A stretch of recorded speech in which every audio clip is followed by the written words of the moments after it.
بها أولئك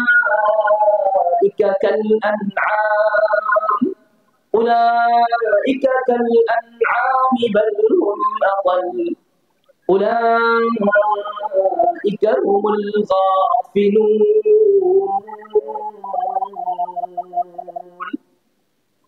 আল্লাহ রাব্বুল আলামিন বলেন, কিছু মানুষ এদের চক্ষু আছে কিন্তু চক্ষুর মাধ্যমে সত্য জিনিস দেখতে পায় না।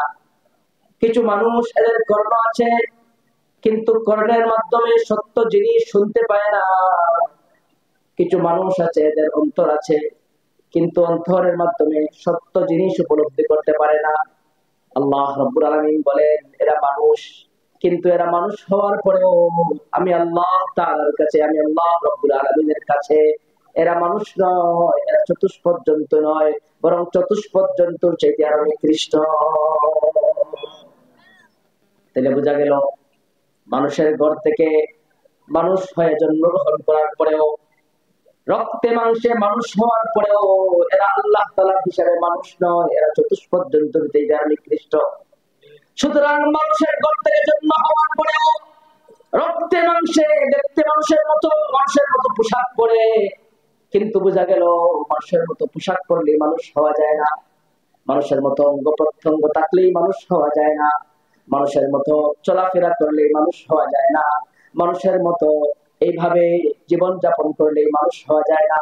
মানুষ হওয়ার জন্য, আল্লাহ তাআলার কাছে মানুষ হিসেবে গণ্য হওয়ার জন্য, প্রকৃত মানুষ হওয়ার জন্য আল্লাহ প্রদত্ত সেই প্রকৃত নূরে ঈমান এবং নূরে ইলমের সম্পর্ক ছাড়া দুনিয়ার কোন মানুষ প্রকৃত মানুষ হইতে পারে না।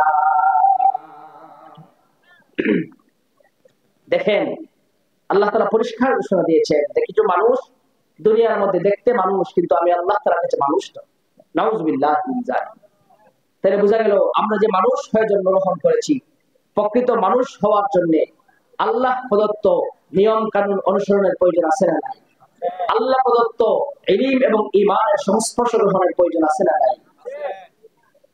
যেই মানুষ মানুষের ঘর থেকে জন্মগ্রহণ করেছে কিন্তু আল্লাহ প্রদত্ত সেই নূরে ঈমান এবং নূরে ইলমের সংস্পর্শ গ্রহণ করতে পারে নাই, সে মানুষের ঘর থেকে জন্ম হওয়ার পরেও দেখতে এবং পোশাকে মানুষ হওয়া সত্ত্বেও আল্লাহ তাআলার হিসাবে সে মানুষ নয়। তাহলে আমাদের মানুষ হওয়ার দরকার আছে না নাই? আমাদের মানুষ হওয়ার দরকার আছে না নাই?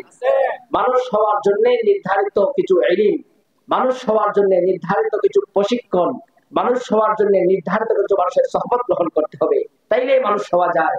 শুধু মানুষের ঘর থেকে জন্মগ্রহণ করলেই মানুষ হওয়া যায় না। আল্লাহ তাআলা মানুষ দুনিয়াতে প্রেরণ করার পরে মানুষ যেন মানুষ হয়, মানুষ যেন অমানুষ না হয়, মানুষ যেন পশুর চাইতে নিকৃষ্ট না হয়, এজন্য মানুষের হেদায়েতের জন্য, মানুষকে সঠিক পথের সন্ধান দেওয়ার জন্য যুগে যুগে আল্লাহ তাআলা দুইটা জিনিস প্রেরণ করেছেন। কয়টা জিনিস? কিতাবুল্লাহ এবং রিজালুল্লাহ। এই দুই জিনিসের সমন্বয়ে আল্লাহ তাআলা মানুষকে পশু এবং মানুষের মধ্যে ব্যবধান হিসেবে আল্লাহ তাআলা দুই জিনিস প্রেরণ করেছেন। কয় জিনিস? আল্লাহ রাব্বুল আলামিন দুনিয়ার শুরু থেকে যুগে যুগে নবী এবং রাসূল প্রেরণ করেছেন, সাথে রিজালুল্লাহ, সাথে কিতাবুল্লাহ প্রেরণ করেছেন। যেখানেই নবী এসেছেন সেখানেই কিতাবুল্লাহ এবং রিজালুল্লাহ, আল্লাহ প্রদত্ত প্রেরিত কিতাব, আল্লাহ প্রদত্ত প্রেরিত নবী এবং রাসূলের মাধ্যমে দুনিয়ার মানুষকে তারা অমানুষ হওয়া থেকে রক্ষা করেছেন, দুনিয়ার মানুষ এবং পশুর মধ্যে ব্যবধান করেছেন, দুনিয়ার মানুষকে প্রকৃত মানুষ হওয়ার সন্ধান দিয়েছেন, দুনিয়ার মানুষকে দুনিয়ার শান্তি এবং পরকালীন শান্তির ঠিকানা ব্যবস্থা দিয়েছেন নবী এবং রাসূল। সমস্ত নবী এবং রাসূলের উম্মতকে দাওয়াত দিতেন, নিঃস্বার্থ দাওয়াত দিতেন, হে আমার উম্মত, ইয়া কওমি ইন্নামা হাদিহিল হায়াতুদ দুনিয়া মাতা' ওয়া ইন্নাল আখিরাতা হিয়া দারুল কারার। من عمل سيئة فلا يجزى إلا مثلها ومن عمل صالحا من ذكر أو أنثى وهو مؤمن فأولئك يدخلون الجنة يرزقون فيها